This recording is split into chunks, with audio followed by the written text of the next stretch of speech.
How to make an Instagram account private. Hello there, today we'll teach you how to make your Instagram private. First, open your app, and then on the lower right corner of the screen, open your profile. When you click on your profile, go to the upper right corner and click on the three bars menu and go to settings. From settings, you need to click on privacy, and there you can see account privacy. You just need to turn that on and then switch to private to complete.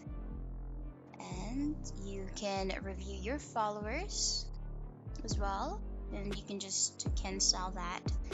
And that's it. You have now successfully made your Instagram account private, so only your followers and the one following you can see your account.